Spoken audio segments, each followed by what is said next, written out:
Hello everyone. Easy physics by N K channel पर आप सभी का एक बार फिर स्वागत है।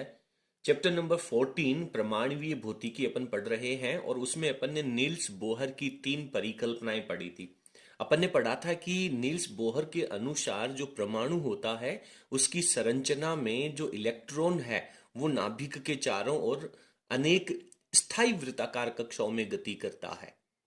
और आज के इस वीडियो में अपन जो पहला टॉपिक लेकर के चल रहे हैं उसमें अपन ज्ञात करेंगे इलेक्ट्रॉन के उस कक्षा की त्रिज्या ज्ञात करना।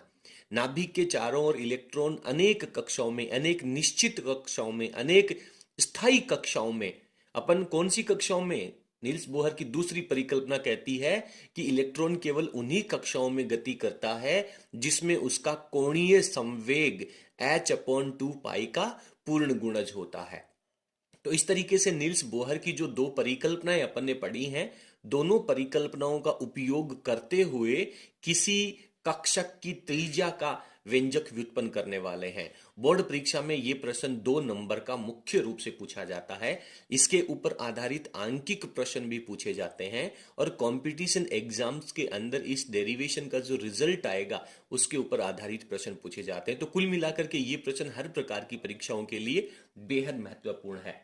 तो यहाँ पे सबसे पहले अपन एक छोटा सा डायग्राम बनाएंगे कि मान लीजिए कि ये आपके पास कोई एक नाभिक है। नाभिक को अंदर अपन ने प्लस दिखाया है क्योंकि नाभिक के अंदर केवल धनावेश होता है। इसके चारों तरफ अनेक कक्षाओं में इलेक्ट्रॉन गति कर रहे हैं। मैं यहाँ पे एक कक्षा ले रहा हूं और मैं ये कह रहा हूं कि ये इस इलेक्ट्रॉन के लिए एनवी कक्षा है।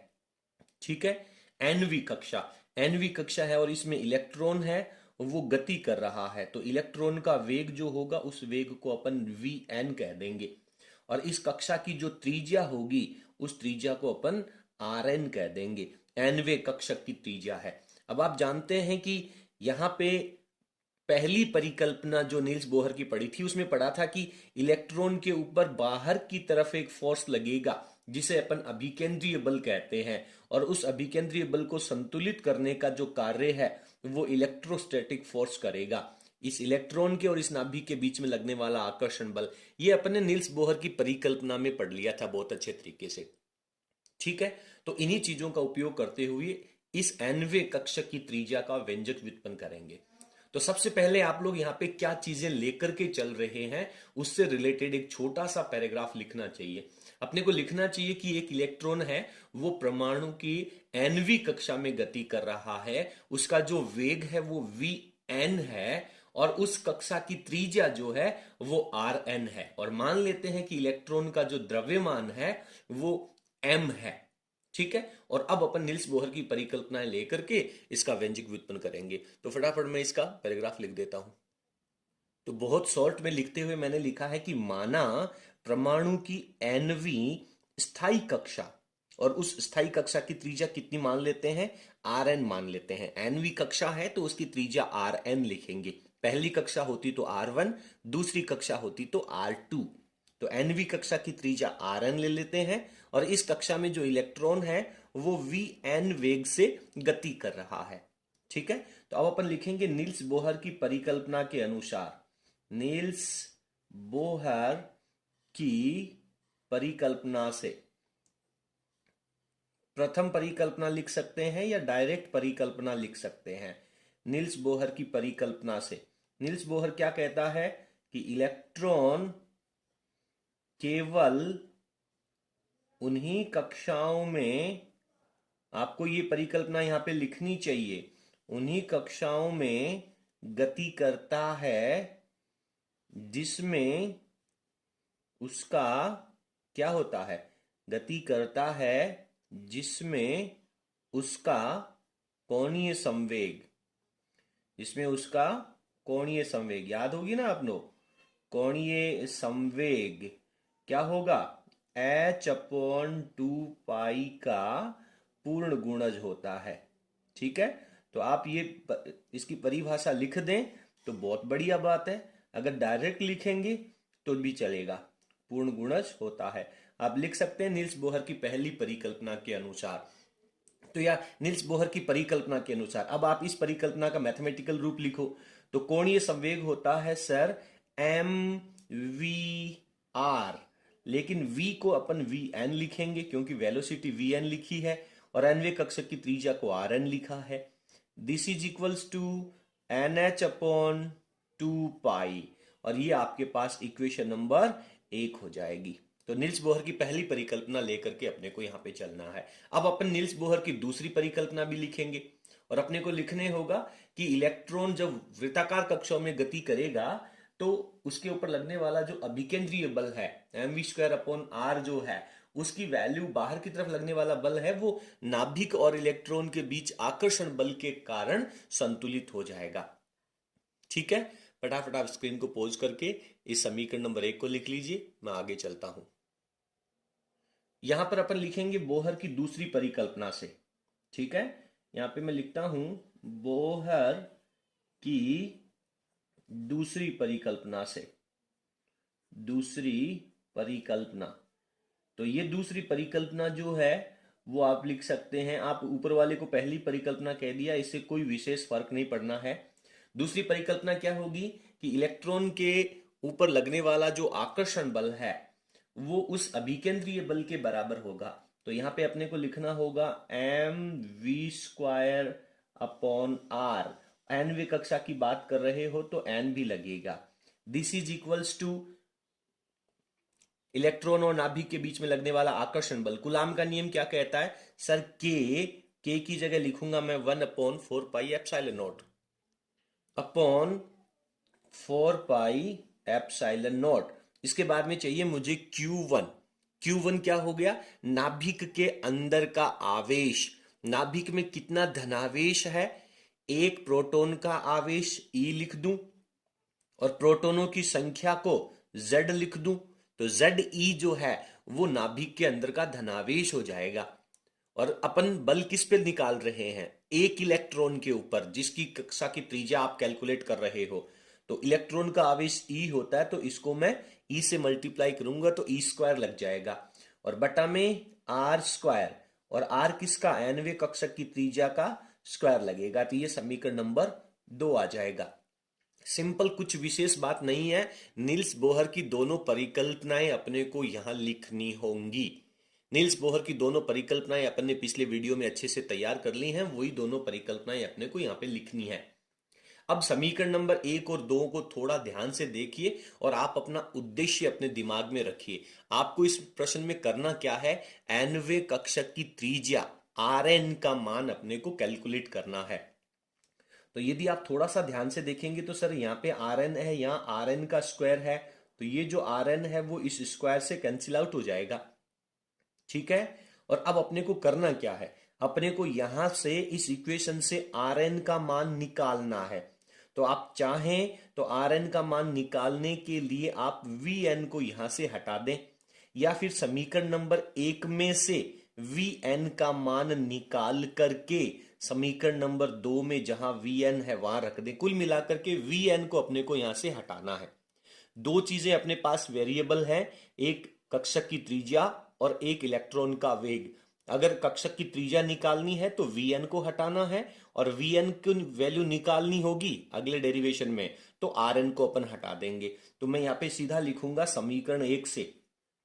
तो समीकरण नंबर 1 का उपयोग करके मैं यहां से Vn का मान निकाल लेता हूं। तो Vn की जो वैल्यू है वो मेरे पास हो जाएगी NH अपॉन 2 पाई, तो दूसरी तरफ पहले से है। M को भी मैंने यहाँ पे बट्टा में भेज दिया और Rn को भी मैंने यहाँ पे बट्टा में भेज दिया। तो ये मेरे पास Vn का मान आ जाएगा समीकरण नंबर 3। और यह मान जो समीकरण नंबर 3 में आया है, यह मान किस में रख लेते हैं? समीकरण नंबर 2 में रखने पर, समीकरण 2 में रख लीजिए। तो आप इसको सोल्व कर लीजिए। तो क्या होगा? समीकरण 2 में Vn का स्क्वायर है तो इसका भी मेरे को स्क्वायर लेना होगा। तो सबसे पहले तो मैंने m लिखा, उसके बाद में Vn का स्क्वायर लेना है तो इसका स्क्वायर कर देता हूं मैं डायरेक्ट। n का स्क्वायर, h का स्क्वायर अपॉन 2 का स्क्वायर हो जाएगा 4, पाई का स्क्वायर, m का स्क्वायर एंड Rn का स्क्वायर। बराबर में क्या चल रहा है सर? Ze² अपॉन, बच्चे बोलते हैं कि सर हमें डेरिवेशन करने में दिक्कत आती है। मैं कहता हूं कि बेटा डेरिवेशन में तो कोई दिक्कत होनी ही नहीं चाहिए। समझ में आ रही है? यहाँ पे आर एन का स्क्वायर नहीं है, स्क्वायर तो अपन ने कैंसिल आउट कर दिया था, ठीक है ना। और अब अपन जब इसे आगे सोल्व करेंगे तो आपको दिख रहा है कि सर यहाँ आर एन का स्क्वायर है और यहाँ पे सिंगल आर एन है, तो ये आर एन की वैल्यू है वो इसके स्क्वायर को कैंसिल आउट कर देगी। तो अब अपने पास फाइनली जो आर एन बचा है इसी के इक्विवेलेंट में वैल्यू रखनी है। तो इसके इक्विवेलेंट में वैल्यू कैसे रखेंगे? इस आर एन को यहाँ पे जो डिवाइड में है इसको आप दूसरी तरफ ले जाओगे तो मल्टीप्लाई में चला जाएगा, यानी ऊपर चला जाएगा। और इस आर एन के गुणनफल में ये जो वैल्यू है वो जब दूसरी तरफ आएगी तो डिवाइड में आएगी, और डिवाइड से जब अपन उसे गुणा में ले जाएंगे तो वो उलट जाएगी। तो फाइनली अपन यहाँ पे डायरेक्ट लिख सकते हैं कि आर एन की जो वैल्यू है वो ये वाला पोर्शन तो सेम रहेगा, m n square h square upon 4 pi square m square. ठीक है, ये आर एन दूसरी तरफ चला ही गया, ये वैल्यू इसके गुणा में जाकर के उलट जाएगी, तो उलट जाएगी तो क्या हो जाएगा बताएं सर? 4 पाई एप्सिलॉन नॉट तो ऊपर चला जाएगा और जेड ई स्क्वायर है वो बटा में रह जाएगा। अब आप इसको सॉल्व कर लें तो पाई से पाई कैंसिल आउट हो गया, 4 से 4 कैंसिल आउट हो गया, और ये m है वो इसके स्क्वायर को काट देगा। और कुछ कैंसिल आउट हो रहा है क्या? सर नहीं हो रहा। देन फाइनली लिख दें आर एन का मान, और इस आर एन की वैल्यू जब आप लिखेंगे तो इसमें से जो कांस्टेंट हैं उनको छांट लीजिए। तो n का मान तो चेंज हो सकता है, आप कौन से कक्षक की त्रिज्या निकाल रहे हो, पहले की, दूसरे की, तीसरे की। तो n को तो अपन बैक में लिख लेते हैं एन स्क्वायर, और गुणनफल में अपन लिख लेते हैं h का स्क्वायर, और यहां से रह जाएगा एप्सिलॉन नॉट। फिर चल लीजिए बटा में, बटा में पाई कांस्टेंट रह जाएगा, m है वो कांस्टेंट रह जाएगा, और charge of electron E square constant रह जाएगा। उसके बाद में जो z है परमाणु क्रमांक, ये भी अलग अलग अलग तत्वों का अलग अलग हो सकता है। तो आपके पास आर एन की वैल्यू जो होगी वो epsilon naught h square upon pi m Z e square. ठीक है, तो z को आप बाहर रख लें। इस वैल्यू को यदि आप सॉल्व करेंगे, एन स्क्वायर को और z को तो साइड में छोड़ दें, बाकी जो इसके मल्टीप्लाई में जो वैल्यू है इन सब को जब आप इसे सॉल्व करेंगे तो इसकी जो वैल्यू है वो आपके पास एंगस्ट्रॉम के फॉर्मेट में आ जाएगी, और ये वैल्यू आ जाएगी आपके पास are N is equals to 0.529, 0.529, और साथ में रहेगा एन स्क्वायर और अपॉन में रहेगा जेड। और ये वैल्यू किस में आएगी, इसका मात्रक क्या लगेगा, एंगस्ट्रॉम लगेगा। तो इस तरीके से ये फॉर्मूला आप लोगों को याद रखना है। ये जो रिजल्ट अपने पास आया है ये तो आपको फाइनल रिजल्ट याद रखना है, 1 नंबर का प्रश्न आता है।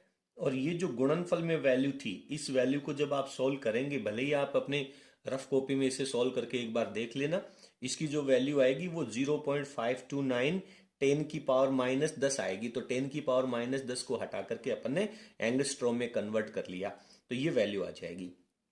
अब आप मान लीजिए कि यहाँ पे Z का नंबर 1 मान लें, ठीक है, एक इलेक्ट्रॉन मान लें, एक परमाणु क्रमांक मान लें।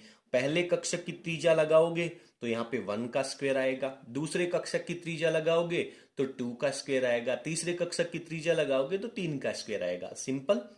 फटाफट आप स्क्रीन को पॉज करके और ये जो रिजल्ट है इस रिजल्ट को आप उतार लें, उसके बाद में अपन अगले पेज पे चलते हैं और इसका बाकी का पोर्शन करते हैं। और मान लीजिए कि ये जो 0.529 वैल्यू आई है इसको अपन आर नोट कह दें, ठीक है। तो आर नोट की जगह वैल्यू लिख लेता हूं मैं 0.529 एंगस्ट्रॉम। तो ये जो आपके पास वैल्यू आएगी आर एन को, इसको आप लिख सकते हैं आर नोट, फिर आप लिख सकते हैं एन स्क्वायर अपॉन जेड का फॉर्मेट, ठीक है। तो आर एन की जो वैल्यू है, आर एन की जो वैल्यू है, एनवे कक्षक की त्रिज्या है, that is directly proportional to n square. यानी परमाणु के कक्षक की क्रम संख्या जितनी ज्यादा होगी उसकी त्रिज्या भी उतनी ही ज्यादा होगी। तो यदि अपन यहाँ पे इन कक्ष की त्रिज्याओं का अनुपात निकालें, मैं यहाँ पे लिखता हूं कि स्थायी कक्षाओं की त्रिज्याओं का अनुपात, स्थायी कक्षाओं की त्रिज्याओं का अनुपात, बहुत इंपॉर्टेंट प्रश्न है ये, फंडामेंटल। आप नीट के लेवल में तो मान करके चलिए, त्रिज्याओं का अनुपात, ऑब्जेक्टिव प्रश्न भी आपसे पूछा जा सकता है। तो यहाँ पे पहले कक्षक की त्रिज्या को R1 अनुपात R2 अनुपात R3 और ये अनुपात अपन आगे चलते जाएंगे। तो यहाँ पे रेशियो क्या आ जाएगा, इसकी जगह लिखोगे 1 तो 1 का स्क्वायर 1, 2 लिखोगे तो मल्टीप्लाई में 4 हो जाएगा। आर नोट तो सबके साथ में ही है, आर नोट में तो कोई दिक्कत नहीं है, आर नोट तो सबके साथ ही रहेगा। 3 का स्क्वायर करोगे तो 9, तो ये रेशियो रहेगा सबका। और यहाँ पे Z को हटाने के लिए अपन कह लेते हैं हाइड्रोजन की, क्या कह लेते हैं, हाइड्रोजन की स्थायी कक्षाओं की त्रिज्याओं का अनुपात हो गया। तो हाइड्रोजन लिखने का मतलब Z की वैल्यू है वो 1 में रिप्लेस हो जाएगी।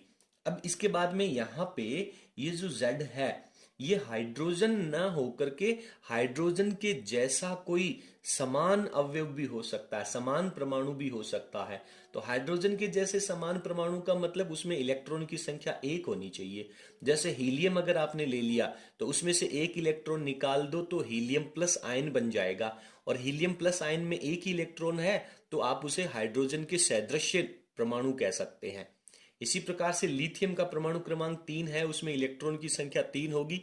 यदि आप उसमें से 2 इलेक्ट्रॉन बाहर निकाल दें तो लिथियम प्लस प्लस आयन बन जाएगा, और उसमें 1 इलेक्ट्रॉन शेष रहेगा तो वो भी आपका हाइड्रोजन के जैसा परमाणु बन जाएगा। तो ये जो नील्स बोहर की परिकल्पनाएं हैं ये केवल हाइड्रोजन परमाणु के लिए ही लागू होती हैं।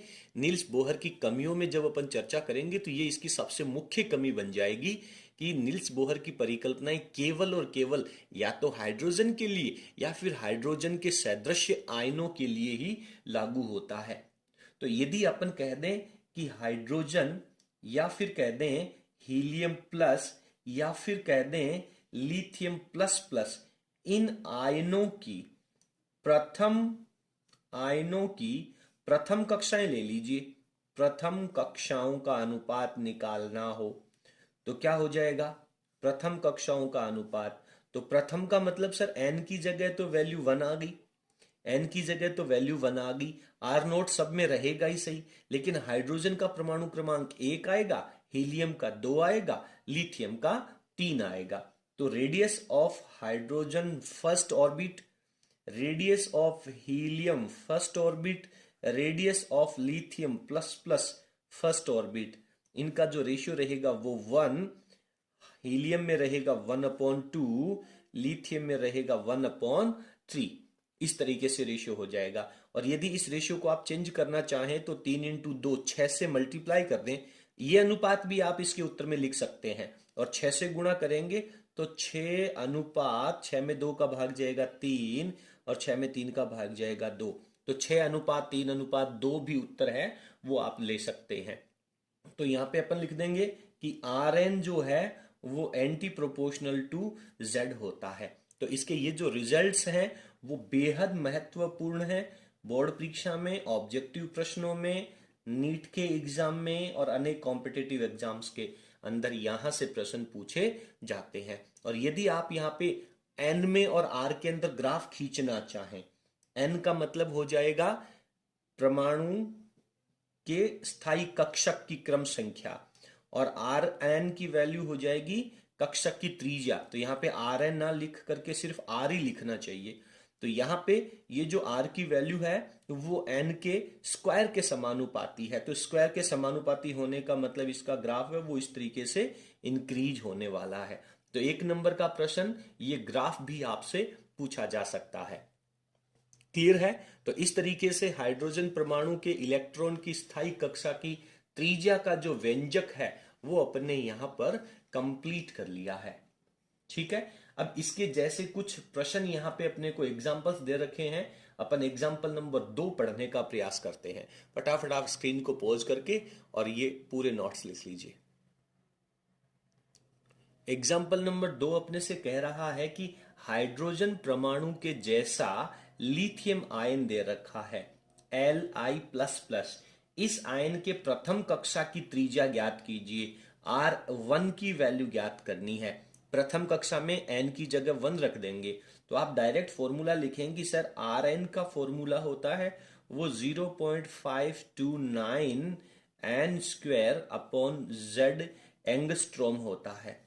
ठीक है, तो यहाँ पे 0.529 अपन लिखने वाले हैं। n की जगह पहले कक्षक की त्रिज्या चाहिए तो 1 का स्क्वायर लिख देंगे, और नीचे में z है, z परमाणु क्रमांक है, तो लिथियम का परमाणु क्रमांक 3 हो जाएगा। और अब आप इसे सॉल्व करेंगे तो ये तो 1 का स्क्वायर 1 रहेगा, इसे मल्टीप्लाई करोगे तो भी सेम आएगा। अब आप इसमें भाग लगा दीजिए तो 0.1 और 8 के अप्रोक्सीमेट इसका आंसर आ जाएगा। तो 0.18 एंगस्ट्रॉम, एंगस्ट्रॉम लगाना कभी नहीं भूलना है, इसके कक्षक की त्रिज्या आ जाएगी। ठीक है, चलिए इसके बाद में एक छोटा सा प्रश्न मैं आप लोगों को यहाँ पे होमवर्क के लिए देता हूं। इस प्रश्न को आप लोगों को सॉल्व करना है। प्रश्न आप लोगों को अपनी स्क्रीन पे नजर आ रहा है। इस क्वेश्चन को आप रफ कॉपी में सॉल्व करें और इसका जो भी आंसर है वो आंसर आप लोग हमें कमेंट सेक्शन में जरूर लिखिएगा। आपको हमारा आज का वीडियो कैसा लगा कमेंट सेक्शन में जरूर बताइए। यदि आपको हमारा वीडियो पसंद आया तो प्लीज आप इसे लाइक करें और इसे अपने सभी मित्रों के साथ शेयर अवश्य करें। बहुत बहुत धन्यवाद। 12th क्लास का पूरा सिलेबस पढ़ने के लिए बने रहिए हमारे साथ। Thank you.